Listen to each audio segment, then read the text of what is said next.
The blockbuster trade between the Chiefs and the Rams will have a major impact on the 2026 NFL Draft.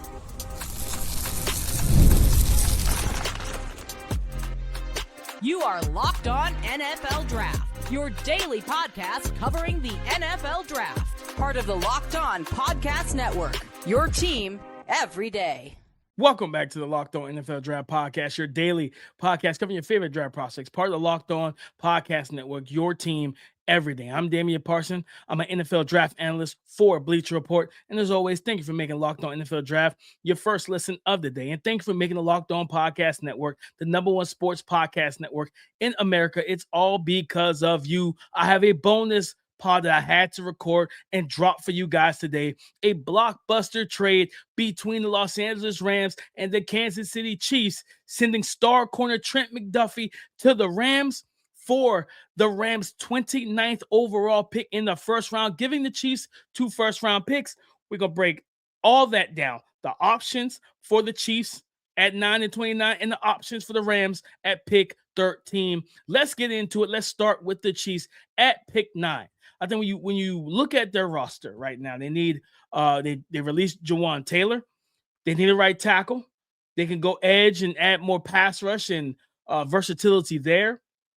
You maybe think, hey, you have Marquise Brown, you have Rashee Rice, you have Xavier Worthy. Could they go wide receiver? They could. They can go a lot of different ways. I think at number 9, I look at Reuben Bain. I want to start with Reuben Bain. I think Reuben Bain potentially falling at 9 or 2-9 for the Kansas City Chiefs would be an outstanding situation. Being able to pair him with Chris Jones, and I think they got Karlaftis and Omenihu and everything.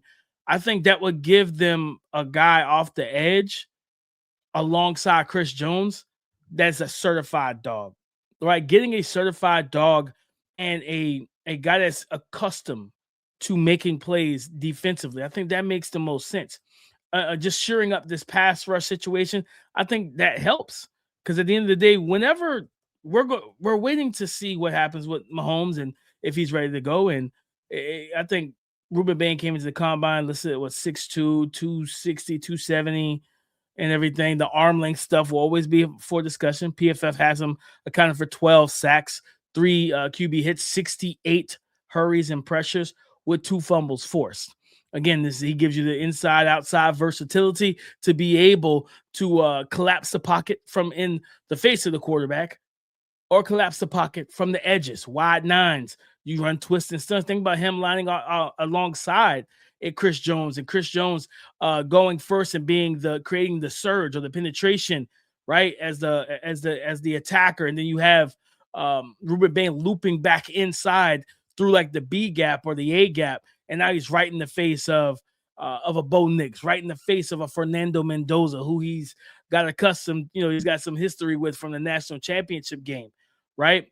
Like just being in the face of the quarterbacks in your division, like that's what you want. That's what you want ultimately. So I think Reuben Bain, that's an option at 9. Another option at 9, I think is Francis Mauigoa, guys. I think it's Francis Mauigoa, the right tackle out of Miami. Two Hurricanes here I'm mentioning for the Kansas City Chiefs at 9. I think Francis Mauigoa, being able to pair him in that physical mentality, that aggressive and just physical demeanor he plays with, pairing him with Justin, I think it was Justin Simmons. I got to remember. Josh Simmons, I think.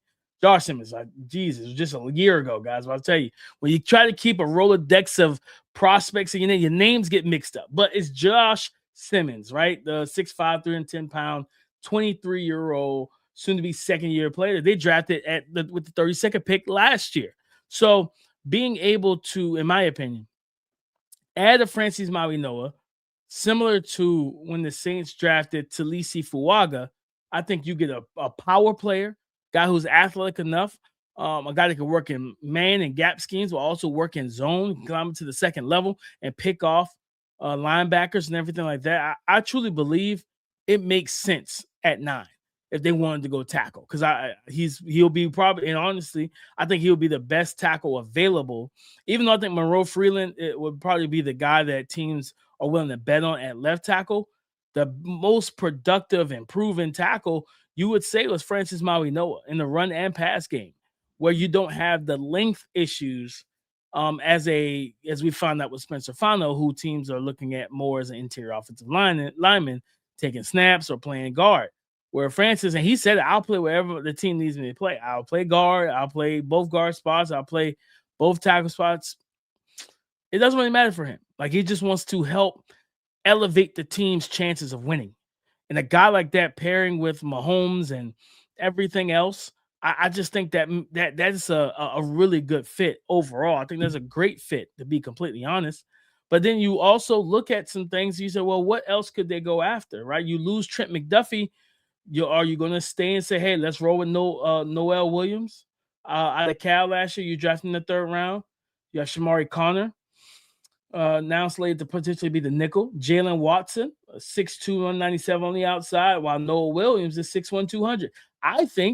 I personally think it makes a ton of sense to let the young guys kind of roll in that situation. Let them roll, right? I wouldn't, like, if you believe in them, why make a big hoopla about it? Why make a big fuss? I don't think it makes sense to do that.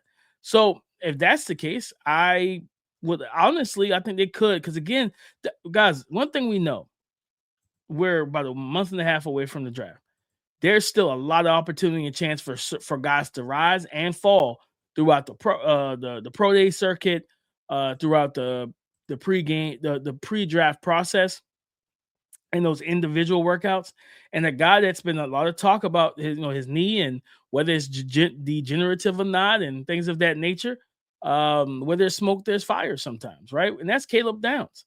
And if Caleb Downs is falling down the board at 9, why wouldn't Steve Spagnuolo go pound the table and say, bring me my mini-size version of Kyle Hamilton and Nick Eamon-Warrior? I don't think he's going to be the athlete that they are, that Nick Eamon-Warrior is, and he doesn't have the size of either player, but you're talking about the instincts, the impact, being a +1 in the run game, blitzing, covering in the slot, kind of playing that coming out in 2 high and rotating down in the cover 1 or cover 3 and 1 high safety, middle of the field close, and you're allowing him to play the robber. Caleb Downs is arguably the best player and prospect in this class. And yeah, if he's there at 9, long as the medicals for your team check out, because I want to let you guys in on something. Things that flag for some teams don't flag for every team. I'm just be honest with you, right? So it could have flagged for a team or two.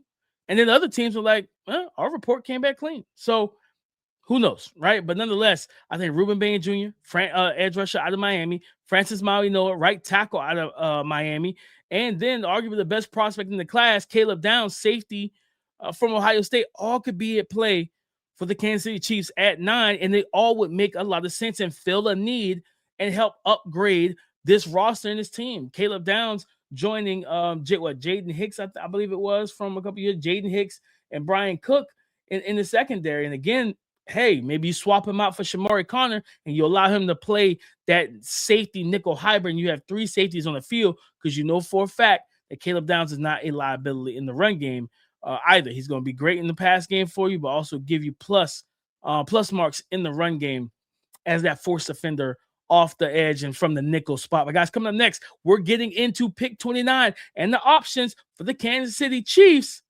I think you're going to like what I have in store.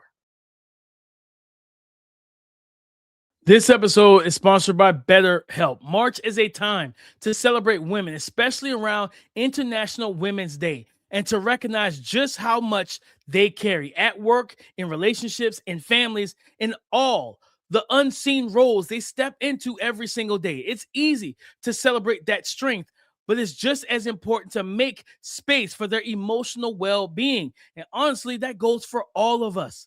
So for me, I separate my wife and how she keeps everything afloat. While I'm able to work, travel, do whatever I'm doing, she takes care of the boys. She keeps me level-headed. She keeps everything moving. She's the nucleus. So your emotional well-being, it truly matters. Find support and feel lighter in therapy. Sign up and get 10% off at betterhelp.com/lockedon. That's BetterHelp, HELP.com/lockedon. Breaking down the options for the Kansas City Chiefs with the 29th overall pick in the NFL draft is what we're getting into next. But guys, free agency is here, and so are we. Get 1 month free of the Everydayer Club with the code free agency. No spaces now through March 15th. You will get this show ad-free, and you'll be able to join the Discord channel to be able to talk ball and chop it up with us. Guys, all you have to do is go to lockedonnfldraft.supercast.com to subscribe. Now, the Chiefs option at 29. What could they get at pick 29? Now, of course, a lot of talk over at Bleach Report. We dropped a 3-round mock during the after the NFL scouting combine, and I believe I made sure the Chiefs got Jeremiah Love because running back is an option, and there's talks of them being buyers or potential buyers during free agency at the running back position, and all that sounds good. I have a couple solutions that could be a play in 29. And number one, I go to Jadarian Price, the teammate of Jeremiah Love. I think if they wanted to wait, could you say wait till day 2? Sure, but I think if you want a guy, you get the guy when you got a chance to get the guy. And I think Jadarian Price would be a very good fit for them. Very low tread in terms of tread on the tires. This is a young man that does not have a heavy workload, being behind Jeremiah Love, and even then, Jeremiah Love doesn't have a super heavy workload. You have to worry about that aspect of it all for him. And Jadarian Price ran with a 4.49 at the NFL scouting combine. He came in at 5'11", 203 pounds, which clearly was a little bit less than what he played at and everything. But 4.49 in the 40, 161, 10-yard split, 35-inch vert with a 10.4 broad, and 21 reps on the bench. So, he was one of the guys, I promise you, he's one of the guys that while after the workout was over, he was him, Jeremiah Love, Eli Heidenreich, and Emmett Johnson, I believe those were the backs that were out there running the wide receiver route tree. So showcasing, hey, I can move, I can cut, I can be a weapon outside of the backfield and down the field, right? Because we know one thing about it, he's a big playmaker. When you look at the fact that he had, I believe, 2 kick returns for touchdown this year, I believe is the number. He can flip field position, whether it's a kick or a punt returner. He's got a great feel for space. All those things are there. So being able to put him at 5'11", I think he plays closer to 215 and everything, but 5'11", let's say 210, 215, whatever, 4'9", 4'8", in the 40, right? A guy that has good footwork, vision, patience, and everything. He runs hard. I think his contact balance is good. He gives you a potential RB1 that teams have to worry about. And the Kansas City Chiefs want to have that guy in the backfield. Yes, thank you, Isaiah Pacheco, as a day 3 pick. Thank you for your service. Thank you for how much you've helped the team. But we have to upgrade. We have to spend higher capital to get us a legitimate running back. And that goes to my next guy that's also a running back, and that is Mr. 433 himself, my guy, Mike Washington Jr. Mike Washington Jr. would 100% bring that explosiveness and speed and dynamicism to the running back position for Andy Reid, while giving him a 6'1", 225-pound frame to run the football with. 4.33 in the 40-yard dash, 151, 10-yard split, 39-inch vert with a 10.8 broad. Just an elite, dynamic athlete at that size. And again, that straight line speed, oh yeah, not only is it impressive, it's overwhelming. This is a guy that can gear up fast to top end speed. And I just look at it from this aspect. If you are the Kansas City Chiefs and you don't want to go running back at 9, totally understand. Totally understand. Not saying that you do that, right? And yes, there is a drop-off. Don't get it twisted. Jeremiah Love is a talent compared to the rest of the guys after him. It's a tier break. It's a bucket break. I do think Jadarian Price is an RB1 caliber guy, but it's a drop-off, man, in terms of talent and total impact. And Jeremiah Love is elite. He's special. One of the best backs I've scouted in years, right? Over the last 10, 15 years. Super talented and impactful. Jadarian Price, similar things. impactful, talented, all of that. Mike Washington Jr., man, he's patient. He's got a little bit of that Lev Bell in him, attack the line of scrimmage, press the line of scrimmage with intent and patience. Allow that linebacker to come run the alley and then jump cut. And because he displaced himself, you replace him and you turn on the afterburners, right? You saw that with his 40 time. Top end speed is elite at that size, 4.33, right? Maybe if he dropped a couple more pounds, he would have hit 4.28, 4.27, which is freakish at 220 plus pounds or whatever, or even 215 plus. I think you're getting a battering ram with him and a guy that you can utilize on all three downs as a runner. He's got to get better. I'll say this. He's got to get better as a pass protector. I believe that's something that can be coached up. It's not like he doesn't put up the effort. You just want to work on the technique of it all with a guy like Mike Washington Jr. You want to do that for him and help bring him along the right way. Now, again, he gives you home run threat. He can catch the ball out of the backfield. He's not going to run a robust, well-rounded route tree, but nonetheless, he's going to give you power, speed, patience, vision, ability to make plays for himself. Yeah, he's going to be able to do that and do it at a really good clip and good level. So shout out to Mike Washington Jr. I'm going to close this thing out, guys. If they do want to go wide receiver, and let's say the wide receiver's there, but they don't want a Makai Lemon, right? They don't want another, Rashee Rice situation, not on the field, but just like skill set and where he lives. Makai Lemon dominates from the slot. Even though he said, hey, I'm going to dominate wherever you put me, the reps you dominate are at the slot position. So I'd rather let you dominate what you know. Okay, what do you know? You know the slot. Let's play you in the slot. I'd rather do that because it helps with becoming familiar with the offense, but also it helps you acclimate yourself to the league. So I'd rather use a player to their best ability is how I look at it. But if they want to, like I said, they don't want to go. That's the thing with Makai Lemon. Like he plays more in the slot. So maybe they don't want to go Makai Lemon. Maybe for them, they say, you know what, we don't want to go wide receiver at 9. At 29, it to me, 6'5", 6'4", 6'5", 200 plus pounds, ran a 4.37, I believe, in the 40-yard dash, and that is none other than Chris Brazzell out of Tennessee. And this is not your average Tennessee wide receiver who needs a boatload of time to develop. At 6'4", 200 pounds, 32 3/8 on the arm. He ran a 4.37 with a 1.52 10-yard split. This guy runs routes. He's explosive. He's, just top end speed is ridiculous and stride length, but also he does go up and make plays on the ball. He does have good hands and he can run routes and separate. So I'm just telling you right now, if they want to wait till round 2 or day 2 and find a running back, probably find that too. They wanted to take Chris Brazzell here because of that. Take Chris Brazzell. Maybe you get a Caleb Downs or a Mauigoa or Reuben Bain with the 9th overall pick, but you put yourself in position to go BPA in the 3rd round. But guys, coming up next, we're going to talk about the Rams. We're going to flip this thing, right? This is a this trade has major impact. Now the Chiefs have 2 first-round picks. The Rams get an all-star corner, but could they go corner again? I'm going to tell you why that's a possibility at 13 coming up next. Hey, it's Matt Derry from the Locked On Lions podcast. The people I love depend on me. If I'm gone, the financial responsibilities don't disappear. I didn't want my family figuring things out during the hardest moment of their lives. That's why I knew only one place to go. I chose life insurance through my friends at Ethos.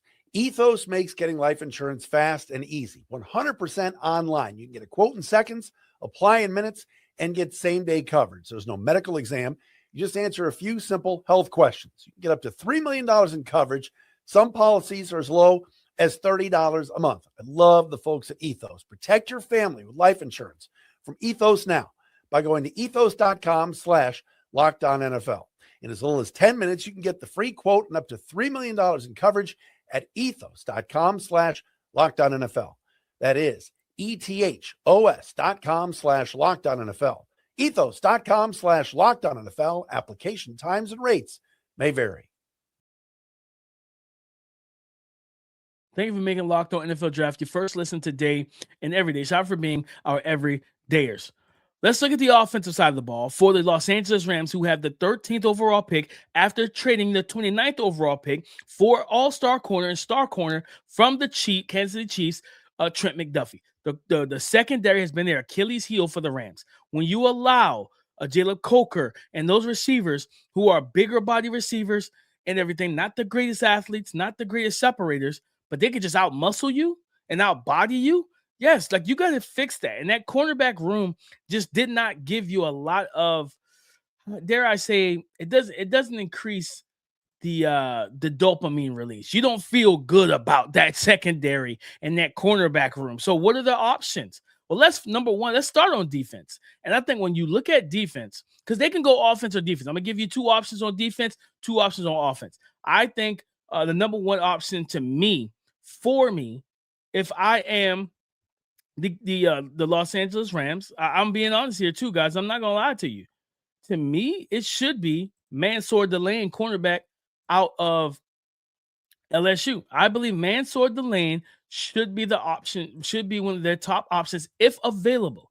Because I felt like he was destined to go top 10, top 7, and then he doesn't test. People have questions about the speed, things of that nature.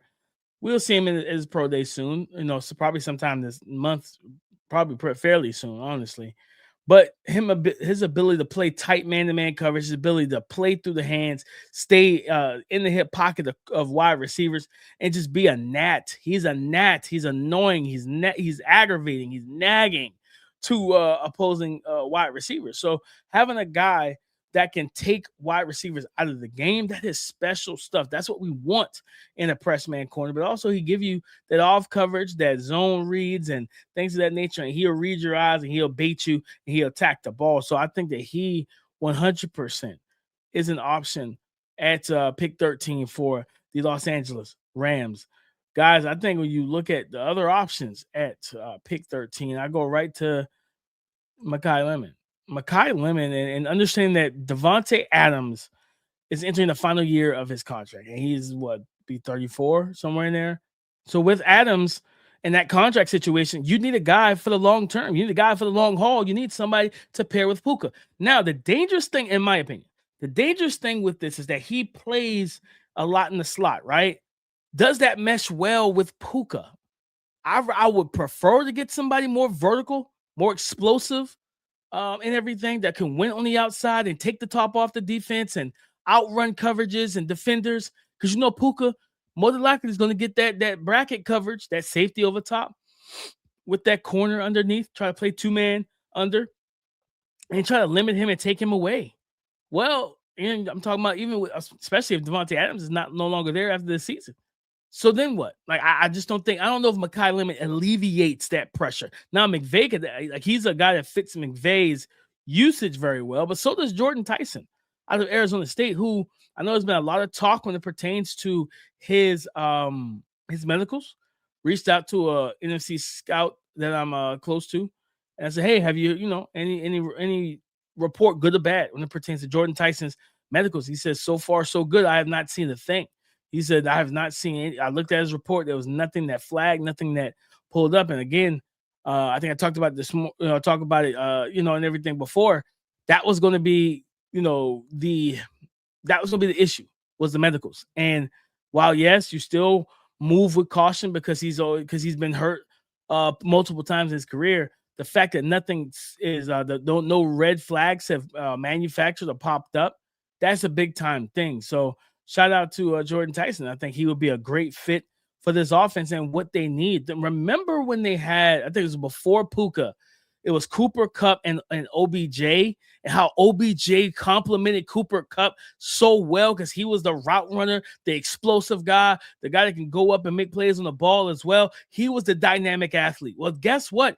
That's Jordyn Tyson. And if you want to know that athletic background, his brother is a place for the Cavs. They beat us last night, my Detroit Pistons, and his brother, I think it's Jalen Tyson. I can't remember the first name, but his brother is a shooter. He can absolutely spread the floor and shoot the 3-ball, but he's also a good athlete as well. So athleticism runs in that bloodline.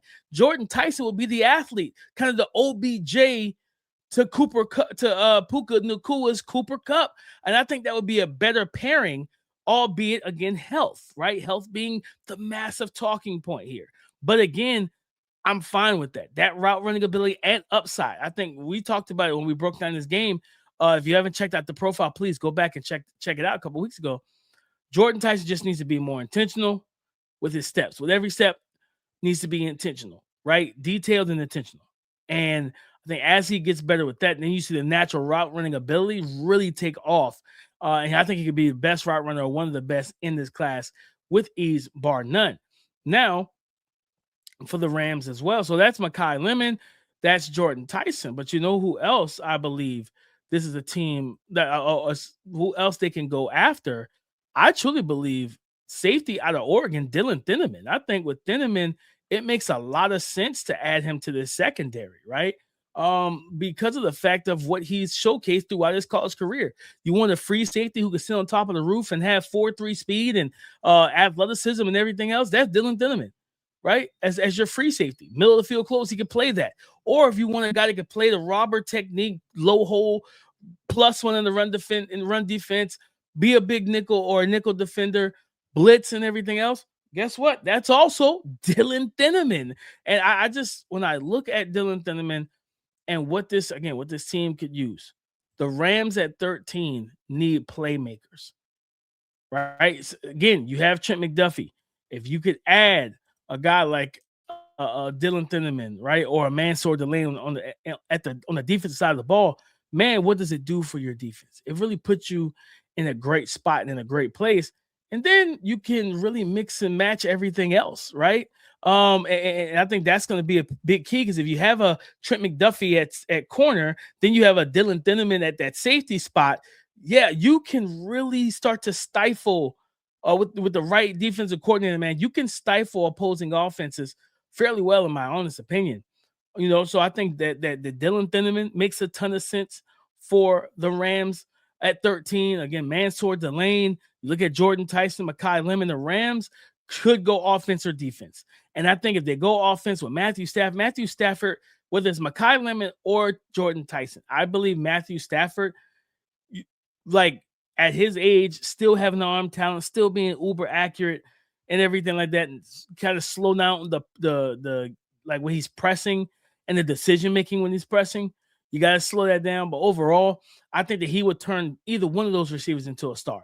But I just look at Jordyn Tyson, man, he makes the most sense if you want to go offense, because I'd rather get that speed, explosiveness, that twitch on the outside where I know I can take the top off and give you the best of both worlds with a Puka Nacua roaming the first and second level and then working over the top. And you kind of you can flip the roles between the two, because also Jordyn Tyson is accustomed to working in the middle of the field on end breakers and dagger concepts and things like that, slants and what have you. He knows how to do that. So nonetheless, man, the Rams, this trade of Trent McDuffie going from the Kansas City Chiefs to the Los Angeles Rams, this trade has a major impact on the 2026 NFL draft, because now the Los Angeles Chargers have a star corner and pick 13. And they can go a safety like Dillon Thieneman or another star corner like Mansour Dallain, put a Kobe Durant and maybe Emmanuel Forbes into the nickel where they truly belong, where they don't have to deal with the physicality on the outside. Or like I said, Dillon Thieneman, who can step into that secondary and become a playmaker for him with speed and athleticism and instincts. And then for the Chiefs have 9 and 29. You know, at 29, they can go a litany of ways, right? Whether it's Mike Washington Jr., the big running back out of Arkansas, or Jadarian Price, RB2 out of Notre Dame. Man, I just, when you look at this situation, the Chiefs are in a good spot. They are getting a good spot. And if they wanted to, again, Francis Mauigoa from Miami, right tackle, Reuben Bain, a.k.a. Bain from Batman. All right? Like that whole scene, you know, with Batman where he said, I was born in it, bred by it. I didn't see the light until I was a man. And by that time, it was blinding, right? Like that's Reuben Bain. It fits. I've only seen this man smile at the combine. I've never seen him smile on a football field. He is Bain like through and through. So, hey, if your quarterback is Batman, that's your Achilles heel right there. It is Bain. You just merely adopted the darkness. I was born in it, man. So I think that is a situation where for the Chiefs, you can get a Reuben Bain to revamp that pass rush and put them on the perimeter or on the edges and pair with the Chris Jones and everything. Or Francis Mauigoa getting that starting right tackle for the next 10 years or so, right? I think that makes a lot of sense as well. Makes a ton of sense. And that 29, like I said, Chris Brazzell, Mike Washington Jr., Jadarian Price. There's options there, baby. There are options there for these guys. And both teams can come out just smelling like roses, smelling like freshly bloomed roses, freshly bloomed flowers that I absolutely hate because I am allergic to pollen. So while it would be great for them, I would hate it. I would have to be on my Zyrtec. But nonetheless, that's the show, guys. This is a bonus show. Hope you had a great time chopping up with me, Chiefs and Rams fans. And again, for all other 30 teams, rather, this could have an impact on you because your guy could get sniped, and that would have to change your draft process because the Chiefs have 2 picks. The Rams open up their needs to open up what they need at 13 or lessen their need at 13 to not just corner, but they can go safety, and they also can go wide receiver. So go subscribe and follow for free on YouTube, wherever this is the podcast. Get the latest episode as soon as it is available. Thank you for making Locked On NFL Draft your first listen today and every day. Shout out for being our everyday. On tomorrow's show, we will be breaking down our top 25. Our top 25 prospects on our big board post NFL scouting combine. So come and join the conversation again tomorrow. Locked On Podcast Network, your team every day.